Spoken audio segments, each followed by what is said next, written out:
DBS plays.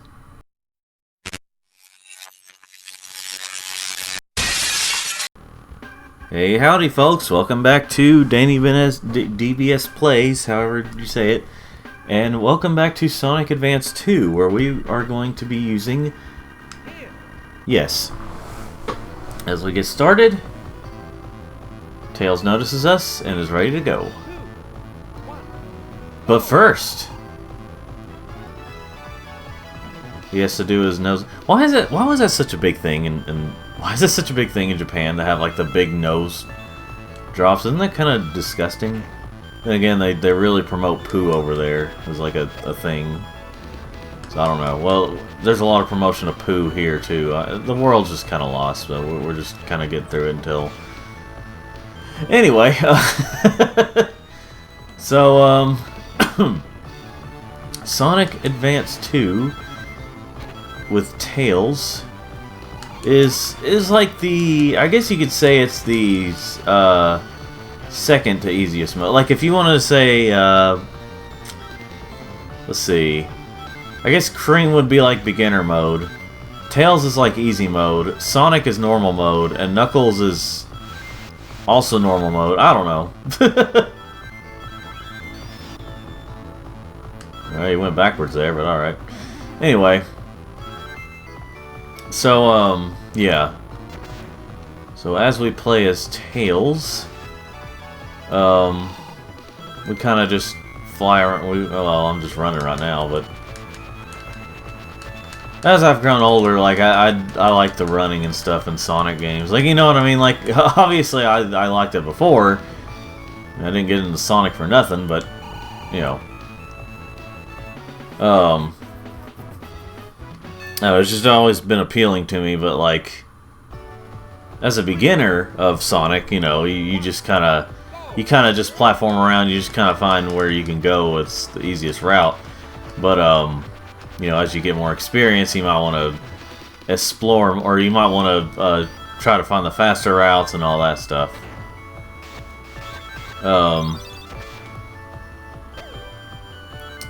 But yeah.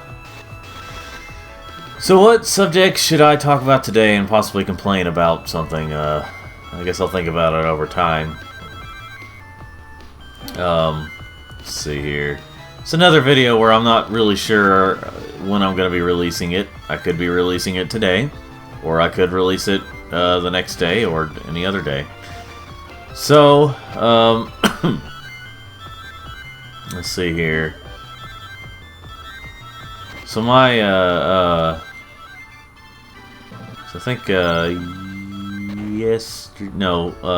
day before yesterday, I picked up from eBay, I got an unopened copy of,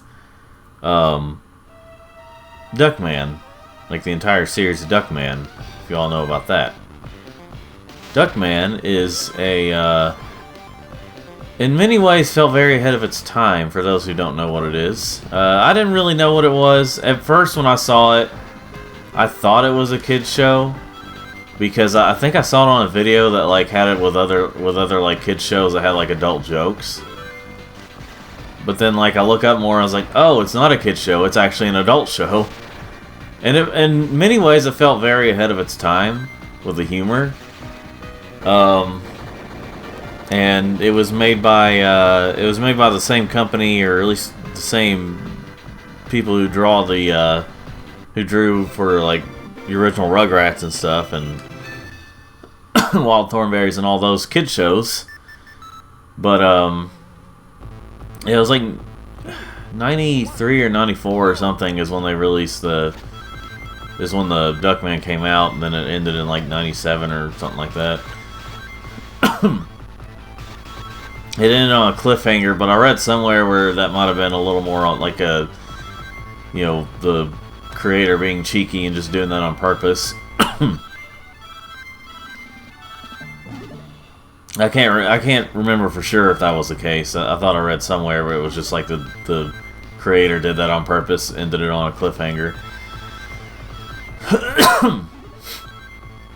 It wasn't like a dire, you know, dire cliffhanger of what happened to our heroes, but like, you know, I mean, definitely the main character was definitely, I mean, on the back of the case they consider him an anti-hero, so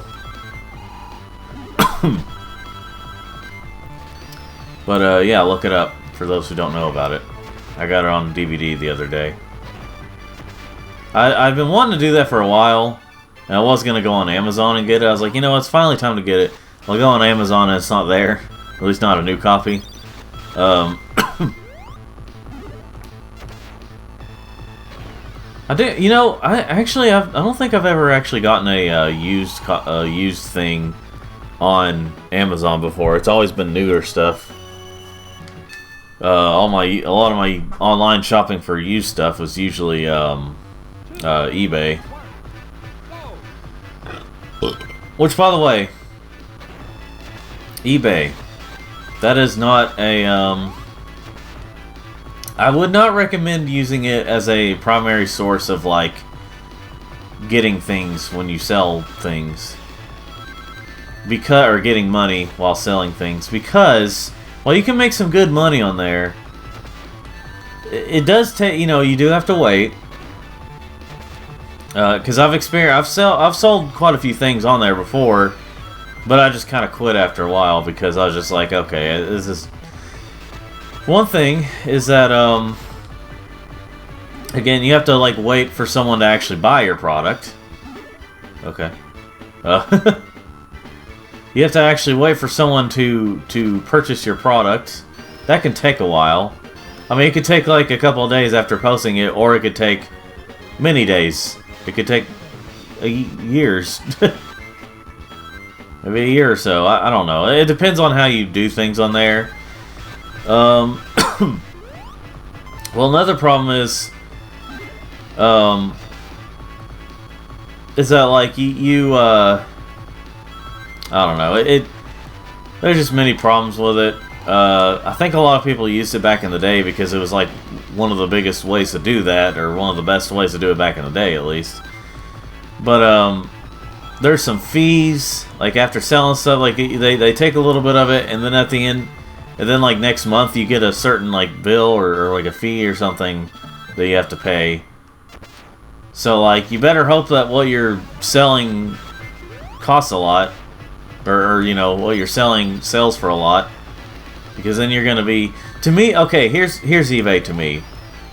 It's not good for if you don't have a job. Like, yeah, you make some money, but you still have to pay for stuff. To me, eBay is kind of... Wow. eBay is kind of that,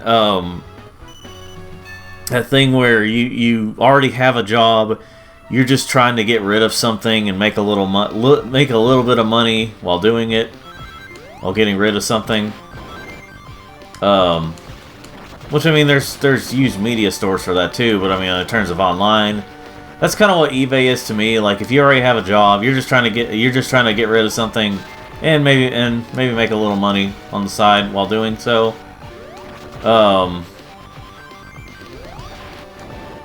But yeah, so that's eBay to me. That's kind of what I realized, because, like, I started using eBay back when I didn't have a job. And, well, I got rid of a few things and made some money. You know, it was pretty nice. Again, there's those fees that come out, and it's just, like, not that they take a whole lot, but sometimes, like, the fee from next month was the next month that you sell that stuff. It's just kind of, I don't know. It's not very good. I mean, it's just kind of high for something where you're supposed to be making money on eBay, you know? But, like, I don't know. I just kind of became done with eBay. Unless I really need to get rid of something and, you know, I can just handle the fees as long as I get a majority of the money. You know. Now, ordering stuff on eBay for me personally it's a gamble, but it's fine. You know, if I just can't find certain things at stores I go to, I'll go to eBay. And, like, I don't always know about other stores, because, like other online shops, because it's, like, sometimes they're around the same price or possibly even more. or like I don't know for sure the quality of it. I mean, eBay's been all around for a long time, so it just kind of varies. It just depends. I'm just so used to using eBay when I make online purchases, in terms of like, you know, getting them in the mail and stuff. But yeah, it's more so like if I find it on eBay for a cheaper price than one of the stores I go to, or I just can't find the stuff at the used stores I go to, you know. Let's see here. But of course, I think that was the first time in a while that I got an unopened copy of something on eBay. When I got that Duckman thing. Ow. But, yeah. But if you ever try to sell on eBay, it just, you know. Now, part of the reason I'd sell on eBay is because I didn't have to meet up with the person. Like, otherwise, if I wasn't so, like, introverted and scared of people, I'd probably use like Facebook Marketplace or something where you actually meet up with the person. But typically I'll just use or if I do sell locally, it'll be like on my own personal Facebook, like, and I'll only say it on my personal Facebook, not on Marketplace. Just people on, you know, people I know locally. But anyway. Let's see here. That good old sound being off. We're just gonna point it out every time. Oh well. It's something where I'm just like, you know, it just comes with... It's one of those weird problems that can come with emulation. You can't really complain about free. And it's a legal gray area when it comes to emulation, in all honesty. It's just kind of like... I don't know if I'll ever make a video talking about, just committed to talk about this, but where I stand with like emulation is like, it really depends. Like, I like to support my local businesses of like, you know, that sell used games and stuff, used media, but sometimes they can get a little expensive. And if I don't know for sure if I want a certain game, even if I watch it, I may be like, I'm not, you know, still don't really know for sure if I want to pay for it, if I, you know. So, emulation's a good way to, like, play it for free, to try it out, even if it's not the exact way you're supposed to play it. You know, I try it out, and I'm like, you know, I might be like, hey, this is not too bad, or, you know, I don't really like this. Now, I wasn't this way back in the day. When I started emulating at first, or started, like, you know, putting stuff, like, the system I would put stuff on is my PSP. Now, I didn't know how to hack my PSP at the time. I left that up to my brother. But I would play some GBA games on there. I would play some PS1 games, some PSP games. Now, I don't do that anymore, but like I used to emulate PSP games even though they were still being sold new back in the day. I didn't always get the new games, but I would get like, you know, stuff that was still being sold. For me though, I think what I do is I will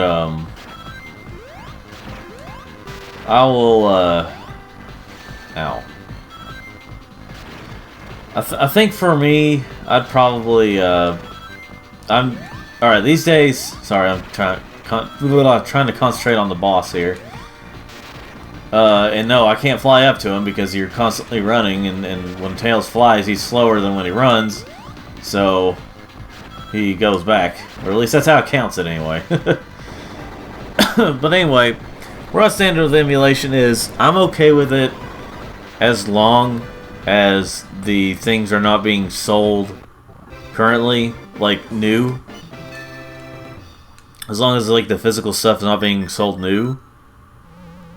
Like I'm not just talking about unopened. I mean like in like stores, like by the company themselves. Like I'm not going to emulate any Switch games right now, but I'm okay with emulating like 3DS games or DS games or something. GBA, obviously, right here. Basically, games that are on systems that are discontinued and, you know, they're no longer making games for. I mean, you know, obviously there's indie developers doing stuff, but like, you know, on systems that are no longer receiving games from like the bigger companies that like, you know. So, that's kind of where I stand. So, like, when I see stuff that's being sold for ridiculous prices and, like, these companies are refusing to, like, even attempt to... I understand there's some that, like, where it comes to, you know, copyright stuff and legal things and all that, but, like, I'm not going to pay hundreds of dollars for a Pokemon game if I want to try it out. Like, that's too ridiculous. So I will emulate games that are, again, on discontinued systems. So that's kind of where I stand with them. I'm okay with it. Now, should people sell these after emulating systems? Should they emulate systems and then sell them? That's where it's a little legally gray. I think that's technically illegal.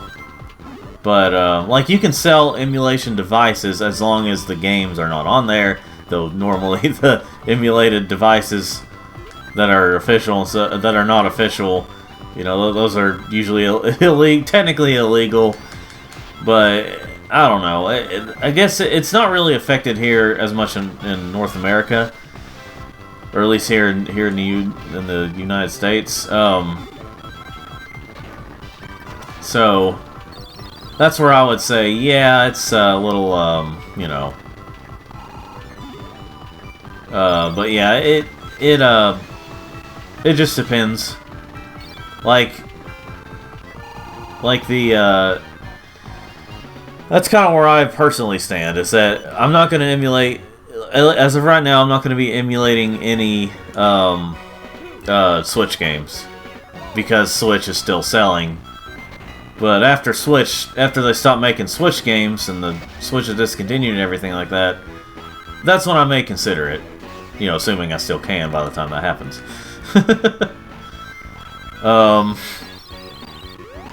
Which people do say, or I've heard a video saying that will probably be the future of video game preservation, is emulation. Because...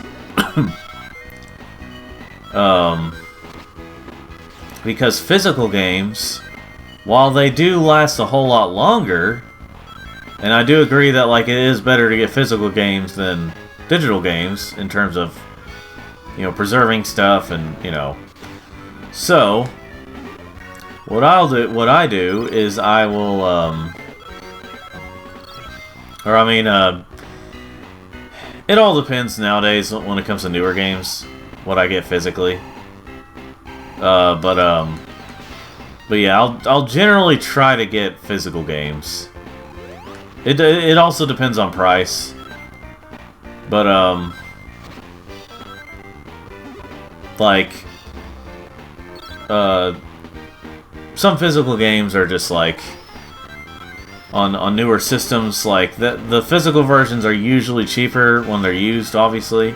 But like the digital copy stays the same most of the time, except for Flat Out 4. Like that one, that is like not even on discount. That was like around $5 for me, or possibly less than $5 for me to get for a game that was like 40 or 50 bucks when it first came out.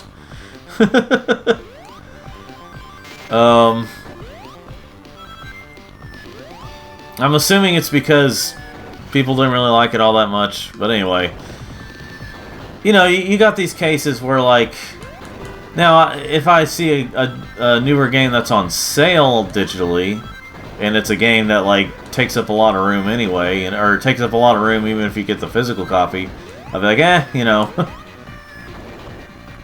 Typically, I get a lot of newer games. It depends, again. It always depends on the games and the situation, and, you know. Like, I really want to get Tekken 8, but I know that that game's going to be getting a lot of updates, so I'm just kind of waiting for the right time to get it. No, I'm not going to wait till it's, like, completely done updating, and, or, you know, like, it's all done, and, you know, the next one comes out. But anyway, yeah, video game preservation... It's definitely going to be more complicated with the future. But, yeah, I would say emulation is probably the most, as of right now, is probably going to be the future of video game preservation. As while getting physical games is better overall, they last longer. They don't last forever.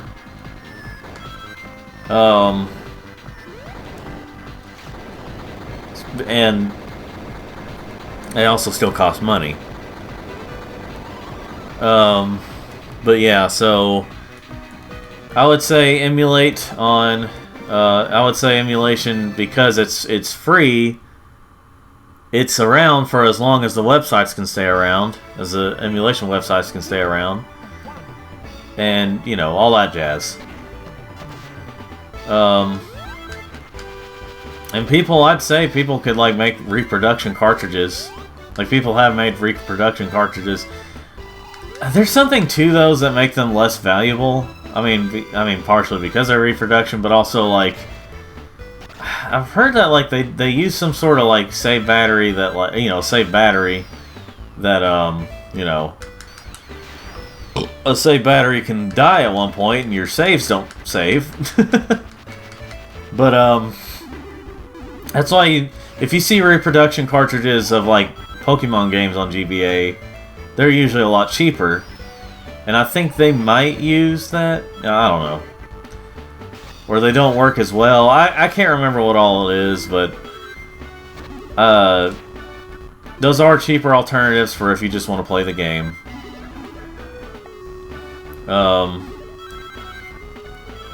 So yeah. But, yeah, I remember seeing the video talking about it. It makes sense that, like, video game preservation can be a thing, it's just not with physical games. Because of disc rot and all that stuff. Now, I personally have not really experienced that much disc rot. I've heard it's pretty bad with GameCube games. Personally, I haven't really experienced that yet. I may get some that may get a little dirty, but I haven't, like, had any that, like, have rotted to the thing that makes disc rot a thing on there, you know?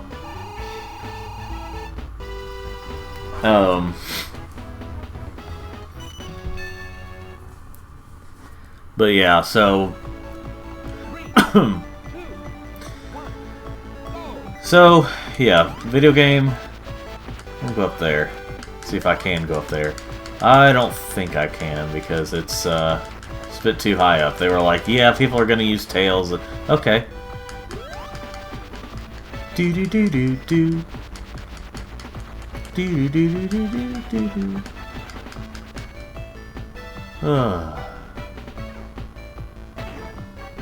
do. Yep, that was good.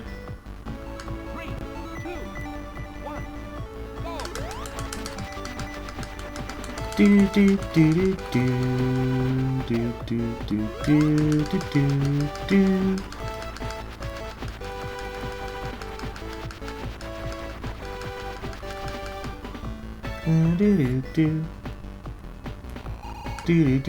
do do. That was also, oh, well, better, but I swear I've got this, folks.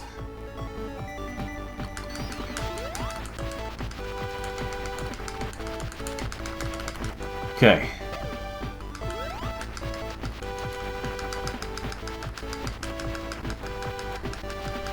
Let's see what I can do now. Will I make it? Will I die? Okay.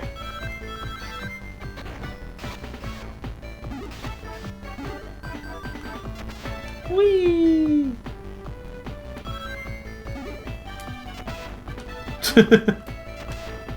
Thinking you could like do a backwards flip. Okay, no. You just turn around.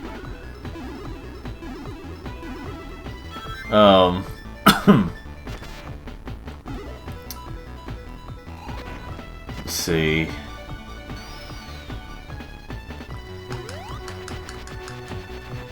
Whee! Whee!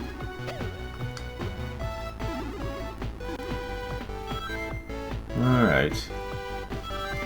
Now let's think about what to talk about next.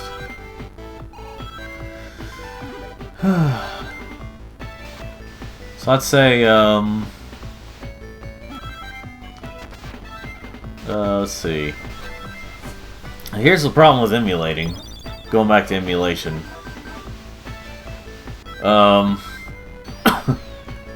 Emulation is, it can, like, for Game Boy Advance games, once you really figure it out, it's really not that hard. Game Boy Advance and certain other systems.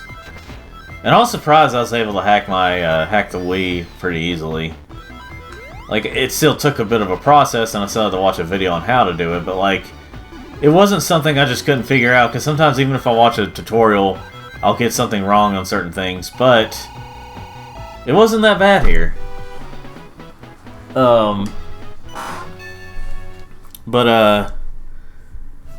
Yeah, when it comes to,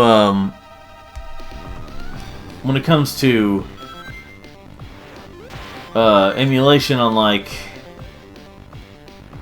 what am I trying to say here?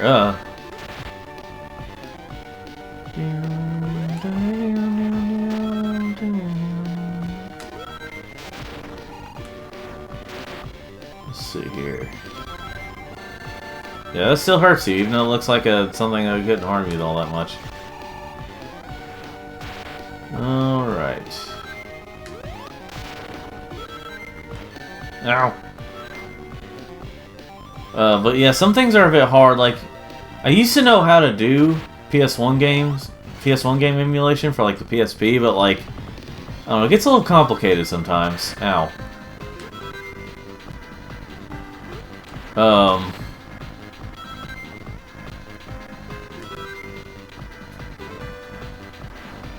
Yeah. Let's see here.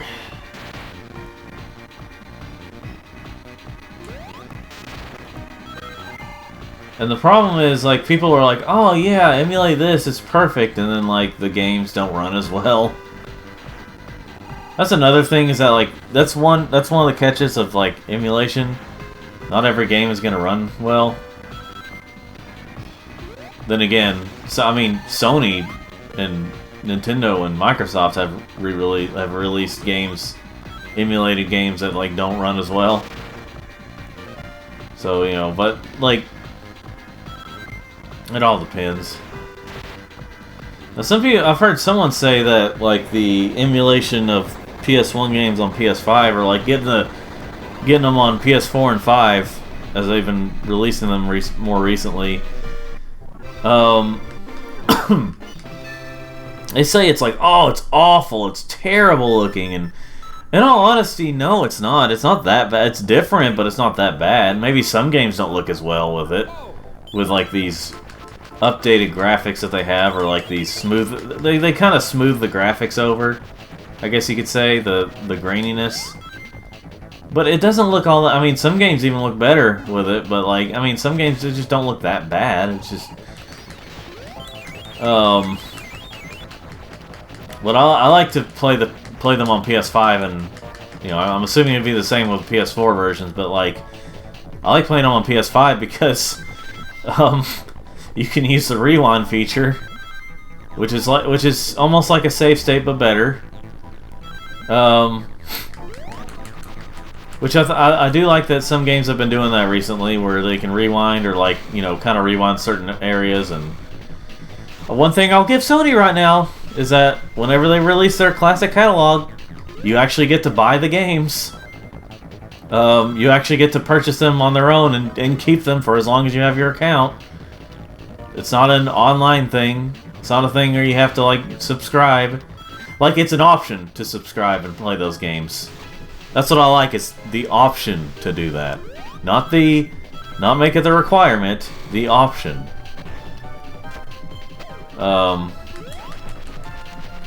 Like, as of right now, overall, I think Nintendo's doing better when it comes to console stuff, because... Not because of, like, not in terms of, like, power or anything like that, but in terms of, like, using their IPs that they have. Because right now, like, I get it, it's because of, like, the power of the PS4, or the PS5 and Xbox Series X, that, like, these developers are having to take longer to try and push the power of those things. But it's just like, we've kind of reached that point where, like, okay, maybe, I think even someone at Sony's like, maybe we should start releasing, you know, games that don't take as long now. Or that's basically what they were, you know, getting at. Is that maybe we should start releasing games that don't take as long to develop?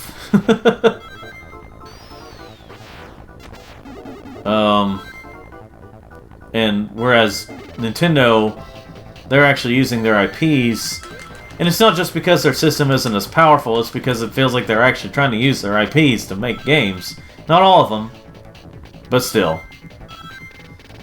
But I will say that Sony is still doing better in terms of, is doing better in certain aspects, like the old games, where you can, like, maybe not using the old IPs for newer games, but, like, having the older games come out. Like, there's some PSP games coming out, PS1 games, and it's really cool to be able to play those, and they are being sold for more than what they were when they were on, most of them are being sold for more than what they were on PS3 and PSP and stuff. That's kind of lame, but you do at least have the added feature of the rewind feature. I don't know, I guess it depends on who you ask if that's worth more money.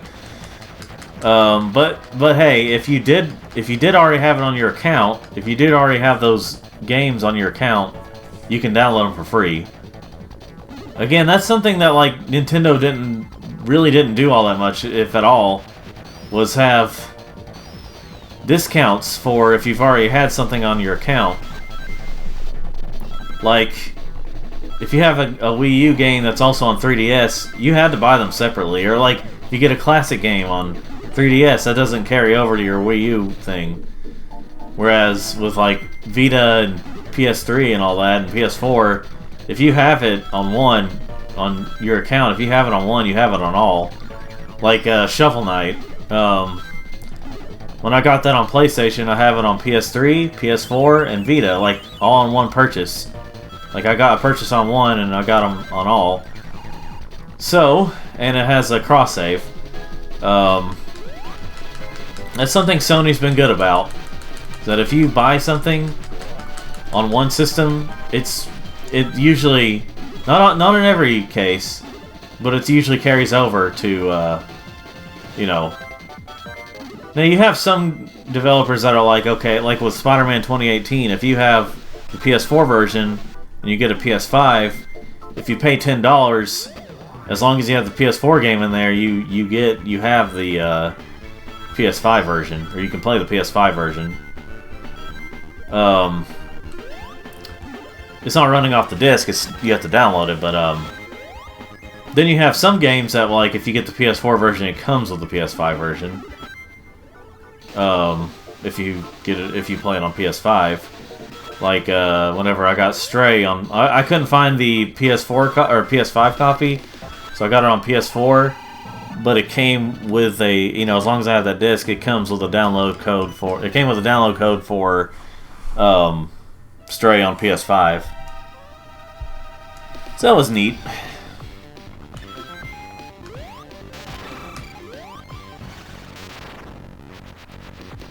But yeah, so Sony has been a lot better about that stuff, and Microsoft too. I mean, like, I mean, of course, with Microsoft, I mean, you can play, like, you know, it depends on the game, but, like, you can play straight up original Xbox games on there. Not a whole lot, but you can. It is an option. Oh boy. So that's neat. I still think overall, when it comes to newer games, Nintendo is doing better because they're actually using their IPs and they're actually releasing games. They're not like 1 or 2 games per year, that, you know, major games per year. I mean, it always depends, of course. Like I say a lot. You got some years where they're like, they don't really release a lot of big games. They just kind of release, you know. But yeah, it's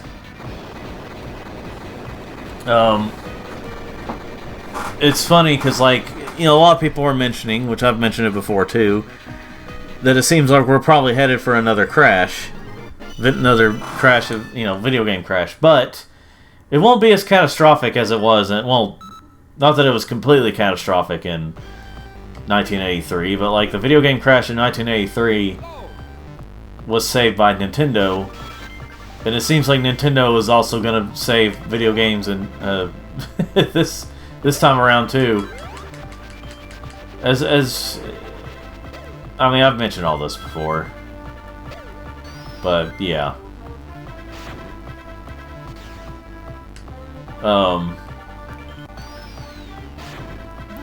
Yeah, the video game crash of I don't know about 2024, but like 2025 or something, or whatever year that it may happen. It's gonna be saved. It's gonna be saved by Nintendo, third-party companies, and Nintendo, or yeah, and Nintendo. No, and indie developers. As much as like, sometimes I get a sour taste in my mouth for indie developers, and not because I don't want to support these little companies, these smaller companies. It's just that there's a lot of them that release. There's a lot of good indie games. Don't get me wrong on this, but there's a ton of them, and I get that they don't always have the biggest budget. But there's a ton of them that release like 8-bit games, pixel art games that are all just kind of samey. A lot of Metroidvania pixel art games, you know, and they all just kind of blend in. Or you might have these experience games, allegory for LGBT, allegory for depression, and it's just like, I just want to have a fun game to play. And there are those indie developers who do that, but you see a lot of these like companies that like will really promote these games and like, oh my gosh, experience games, and they're usually just walking simulators that are boring as can be. And like, part of the problem with a lot of like PlayStation exclusive these days, not all of them, but a lot of them these days, feel a little too focused on the story. Like, I mean, I don't mind certain story focused games, but like, and I'm not saying all these games are just boring in gameplay, but they're not as good as they could be, because it seems like they're focusing more on making it like a movie than they are a game. So it's just, so whenever I see these indie games that like just focus more on story than a game, I don't know, it just, you know, and they all kind of blend into together, and you know. But thankfully, we have more developers now, indie developers now.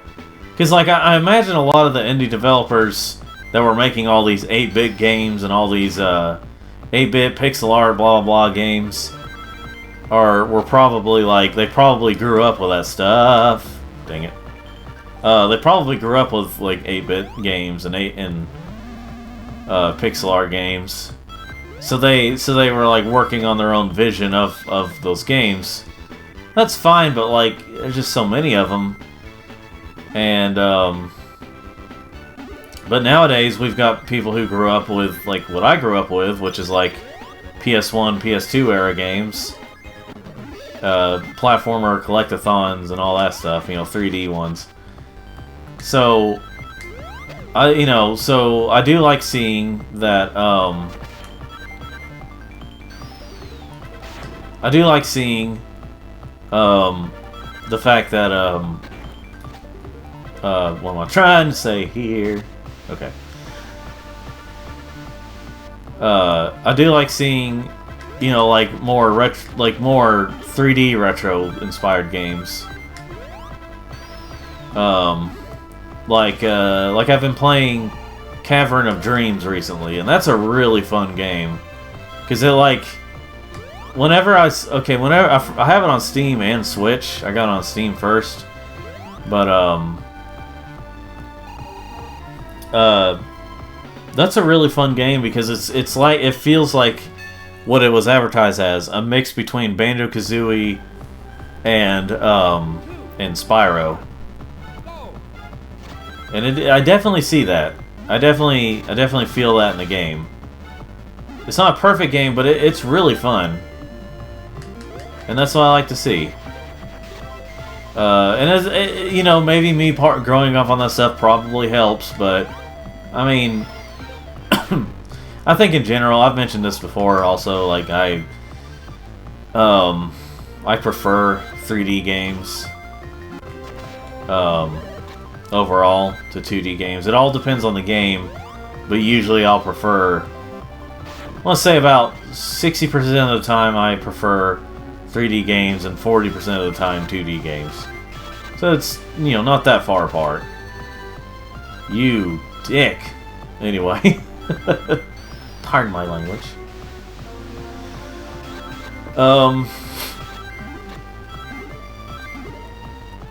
But yeah. So like, and that's why, like, overall for me, that's cool. 3, 2, 1, go. That's why overall for me, it's like, if you see me, some of my most favorite Sonic games being mostly the 3D games, that's probably part of it, is that I just prefer 3D overall. But for Sonic, it really all depends on the game. And depends on my mood. Because obviously I'm playing a 2D Sonic game right now.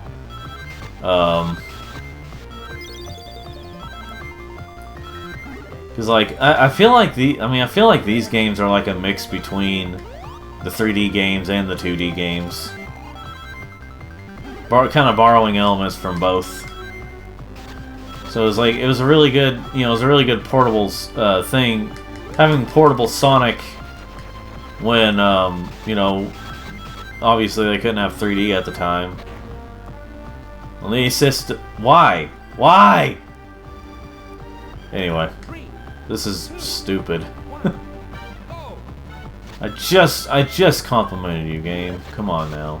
But again, this they love they loved using the bottomless pits in this game. They do kind of in Advance 1 and 3 as well, but like this one, they were just especially like, oh, we're we're just going to use yeah. Something I've noticed when it comes to movie companies, something in Hollywood these days, obviously, I just kind of started thinking about this. The movies that come out these days that are like based on old IPs,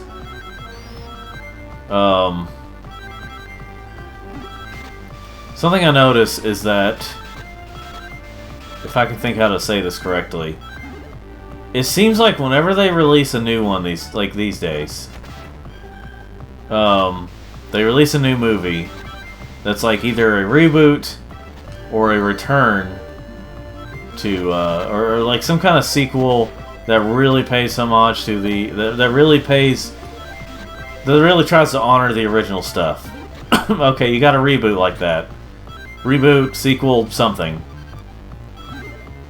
And then, so you have that, and then you have, alright,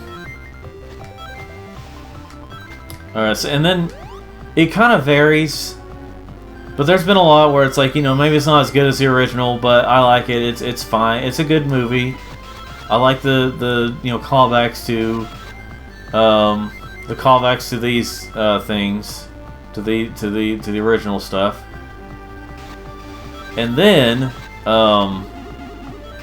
again, it kind of varies in success, but like let's see, it kind of varies, but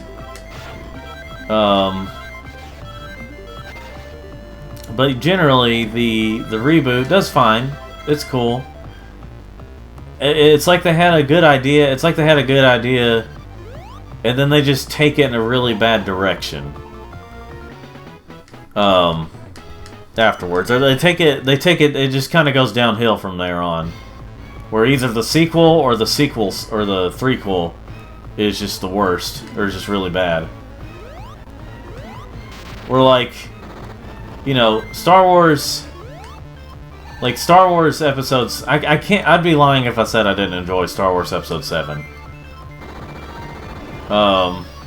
Because there was a lot I enjoyed about it. Even if I didn't think... Even if I thought it was a copy... Or is essentially a copy of,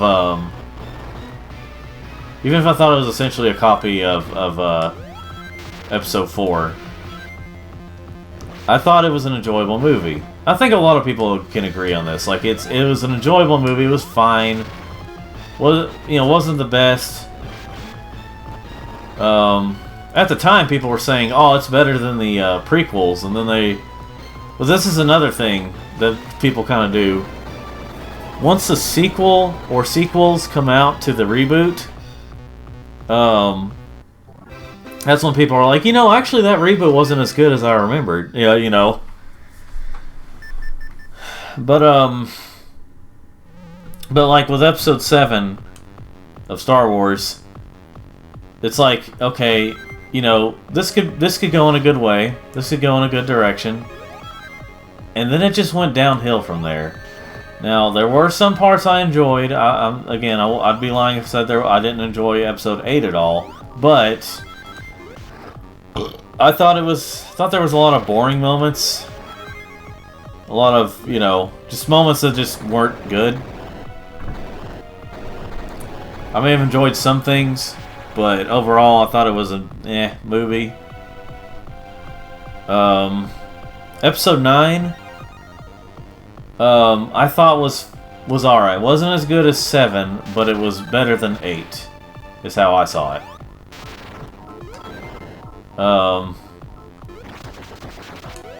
And I could tell what they were probably... I mean, it wasn't that hard to see what they may have been trying to do with Episode 9 originally. Which, I mean, they're probably going to try to do with Episode 10. Because apparently, Princess Leia was supposed to have a much bigger role in Episode 9, but Carrie Fisher died before even Episode 8 came out. But I could tell that they were probably trying to push the... having, like, they killed off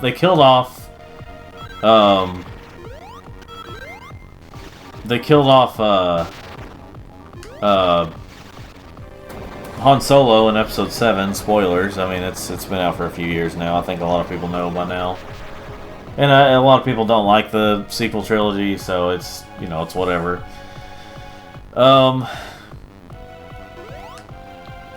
Well, let's see, they killed off Han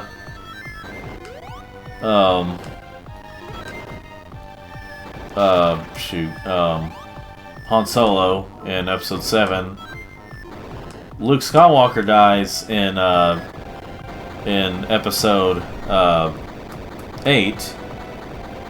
So, and that's kind of where I was getting at, where I was thinking, okay, and if Leia's supposed to have a much bigger role in Episode 9, yeah, they're trying to push to have, like, get rid of the male characters and just make room for the female characters. I mean, it's obvious. You can call me what you want when it comes to that, but, like, it's obvious that they were trying to do. I mean, if they weren't, I'd be a little surprised if they weren't doing that. I can't really confirm for sure if that was the case, but, like, given that they killed off two of the most popular of the male characters. Yeah, and they didn't mention anything about originally killing off Leia, that she was going to have a much bigger role in Episode 9. Yeah, that's... like, I don't care that they killed off... I don't mind that they killed off Han Solo and Luke Skywalker. Because, I mean... But I mean, I would say the same thing about Leia, because it's just like, they're old. It's just, face it, they're old, and they probably couldn't do that anymore. Like, what if they died, what if all of them died before, like, and their character is still supposed to appear? So I don't mind them killing off some characters that were in the original trilogy. It's just that the way they did things, like, Han Solo dying, I mean... You know, in context of the story, I thought they did that better, but, like, I think they did that better than, like, when they killed off Luke Skywalker. Because this character was, again, I mean, their trend of bringing back these old IPs and then, like, making way for the new diverse character. You know, just stupid. And, like, Hollywood is so stubborn, or these people are so stubborn right now, that they're like, oh, we're just going to keep it this way, even though, like, barely anyone likes it, if anyone likes it at all. People are tired of it. And they're losing money. Or, I mean, the companies are losing money. I know I'm getting political here, but, you know, it's election year here in the U.S., so why not?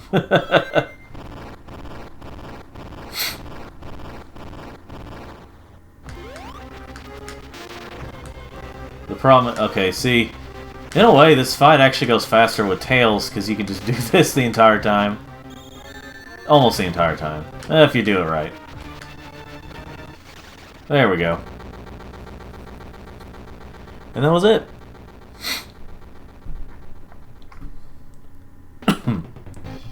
do, do, do, do, do.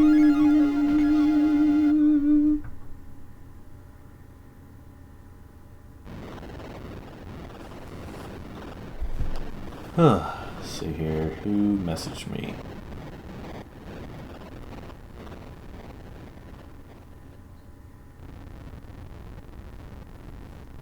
My name's Bambi. Let's see here.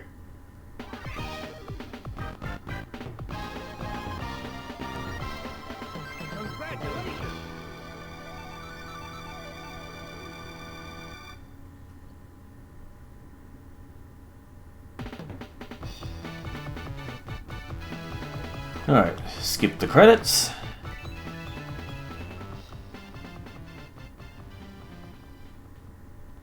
Let's see here. Yeah, sorry folks, I was just checking a couple things. Do do do do do do. So yeah, that was that playthrough with Tails, and join me next time as we finish this at least for now, unless I can get cheats. As we finish Sonic Advance 2, or, you know, yeah, we got through Sonic Advance 2. I don't know why I went there. But next time, we will be using our boy Knuckles. So until next time, folks, thanks for watching.